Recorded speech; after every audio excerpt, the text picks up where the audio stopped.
প্রতি বছরের মতো এবারেও অমরনাথ তীর্থযাত্রীদের জন্য বিনামূল্যে মেডিকেল পরিষেবা চালু করল ভারত সেবাশ্রম সংঘ। অমরনাথের পথে চন্দনবাড়িতে মেডিকেল ক্যাম্পের মাধ্যমে তীর্থযাত্রীদের বিনামূল্যে ঔষধ দেওয়া হচ্ছে।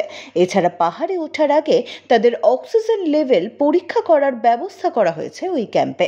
ভারত সেবাশ্রম সংঘের জম্মু শাখার প্রধান স্বামী সত্যমিত্রানন্দ মহারাজের নেতৃত্বে এই ক্যাম্প চলছে। এছাড়াও সংঘের জম্মু কার্যালয়ে তীর্থযাত্রীদের জন্য ভান্ডারের ব্যবস্থা করা হয়েছে। সেখানে বিনামূল্যে থাকা খাওয়ার সুবিধা রয়েছে। ভারত সেবাশ্রম সংঘের প্রধান সম্পাদক স্বামী বিশ্বাত্তানন্দ মহারাজ জানিয়েছেন, অমরনাথের এই মেডিকেল ক্যাম্প বহু বছর ধরে তারা করে আসছেন। এবারেও কলকাতা সহ সংঘের বিভিন্ন শাখা কেন্দ্রগুলি থেকে সন্ন্যাসী ও স্বেচ্ছাসেবকরা অমরনাথে মেডিকেল পরিষেবা দিচ্ছেন। অমরনাথ যাত্রা যতদিন চলবে অভিজ্ঞ চিকিৎসকরা এই পরিষেবা দেবেন। ব্যুরো রিপোর্ট, এক্সপোজ বার্তা।